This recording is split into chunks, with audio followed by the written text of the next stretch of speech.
I want to colonize the word problematic. I noticed that the left stopped using it, and as such, since it's empty territory, I would like to move it and seize it for myself. I will conquer the word problematic. So, what I think is very problematic regarding the mainstream media is when there is something that the overwhelming amount of people think, but they refuse to cover it.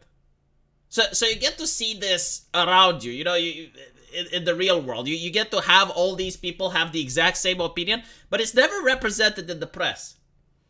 And this is why I love social media. It's because on social media, you can actually see stuff and you're like, oh yeah, like this guy sounds based because I hear other people in my daily life talk about the exact same thing. So let's hear what this individual, which seems to be very upset and distressed, has to say towards a group of Palestinian protesters.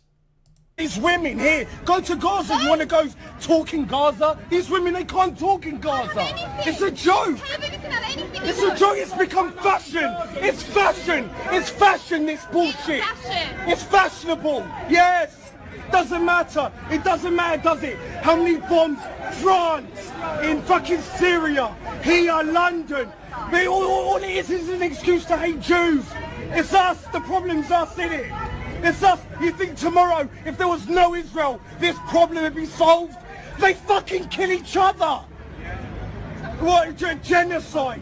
We're the worst that committed genocide. The fucking population has tripled in the last 10 fucking years. Genocide. These people they're fucking idiots. So agree or disagree with this man's talking points, but there is truth to what he is saying. There is the fashion of wokeness. Like in 2020, it was Black Lives Matter and George Floyd. In 2022, you have drag queen story hour and trans kids that were all the rage. And now you have Palestinian and decolonization in 2023.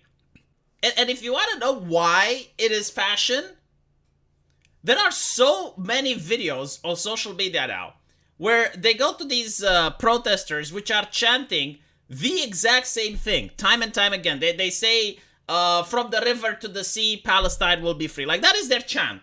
And you will notice it almost everywhere. So you have like this guy with the microphone going to these protesters at different events and not asking them a very simple question. Which river? Now, I don't know like if any protester can name the river. I assume like the Muslims that are within the protest, they probably can. But when they go to like the white liberals, overwhelmingly, they cannot name the river, and they get very upset. They get very offended when they are asked this question. Usually they just want to stop the interview, they want to stop talking. You know, but it goes to show, like, if you believe in a cause, sure, maybe you can't articulate, like, every single thing that the cause you believe in happens to have, right? Like sometimes maybe the cause is like overarching and it's like fine, I understand. But like when it comes to the very basics, like the fundamentals, and you can't even articulate like which river, but you're chanting it, that is very concerning, isn't it? And the reason for this is because most people look at it in the wrong way.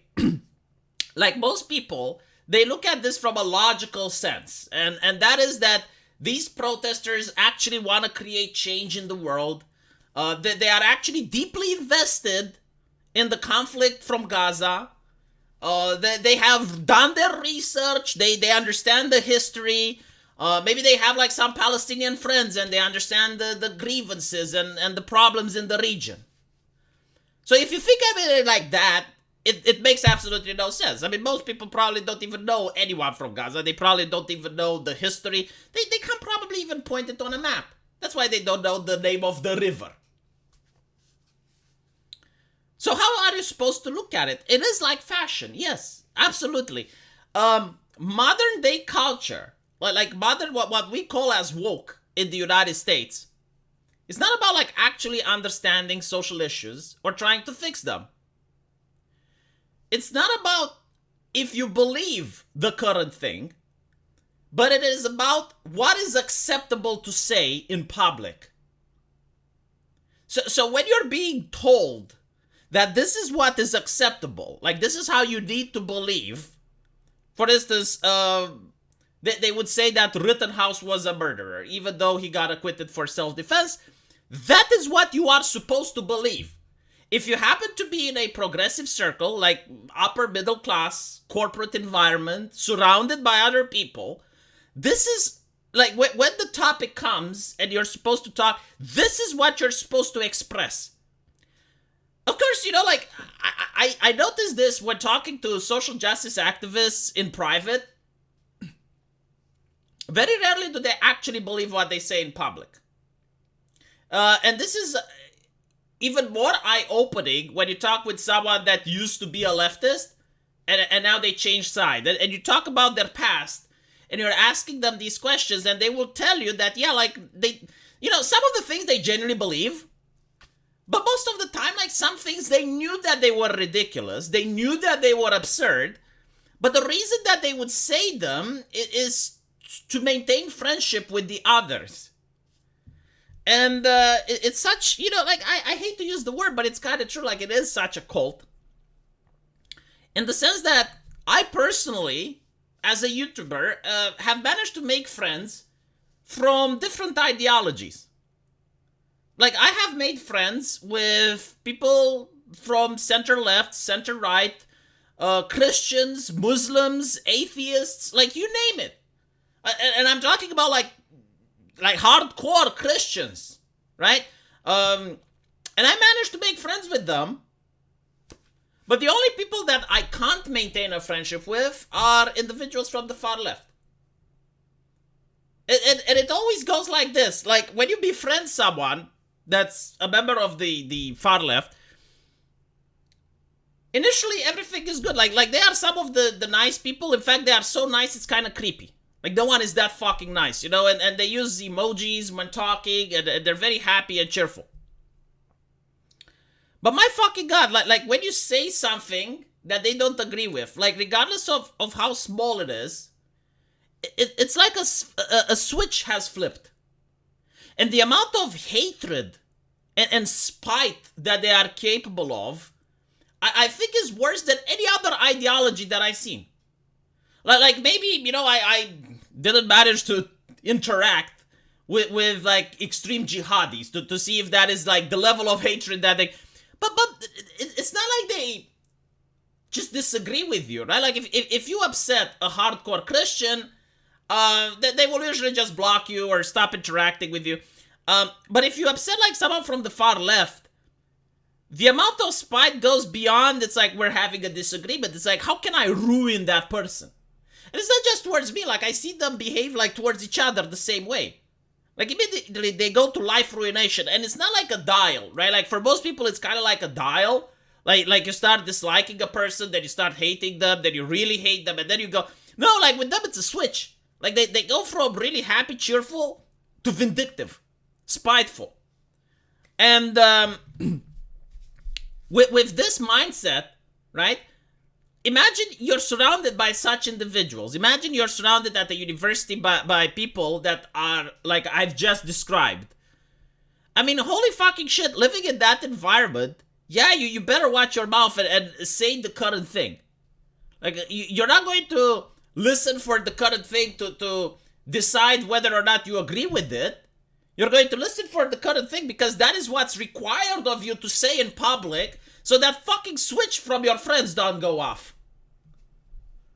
Perfect example, and that I keep giving this, but I think it's worthy to have a case study, is J.K. Rowling. Like, J.K. Rowling completely on board with every single far-left politic talking point, except for one, that switch flips off. And it's now to the point where there were people on Twitter advocating for violence towards anyone that plays the video game that's even remotely associated with J.K. Rowling, which is Hogwarts. Right? So, yeah, it is definitely like fashion. Like you're, but it's like a strict imposed uniform. Like, this year, this is the fashion, this is the talking point. Next year, different fashion, different talking point. It's also so interesting because I remember when I started my YouTube channel back in 2016. Well, actually, I started it a little bit earlier than that, but I think 2016 is when I started actually uploading more regularly. It was a big thing with Islamophobia back then, right? Like there were a lot of terrorist attacks in Europe, and you had to have the talking points in a way that it was, oh, this is a tragic and horrible event, but we now need to think about the innocent Muslims that are going to potentially get targeted by a backlash from, you know, it never happened, but that's what the news said constantly. And if you deviated by that with much, you would get in trouble. Nowadays, well, actually, like last year or 2 years ago, I heard Emmanuel Macron, the president of France, going around about how Islamo-leftism is destroying the republic and we can't tolerate this anymore. And he was saying like certain things that I would have gotten in trouble if I was to say them in 2016. The reason is because fashion was changing. It wasn't fashionable to have those talking points anymore. Political correctness is now allowing the door open for those talking points while barring the door for others.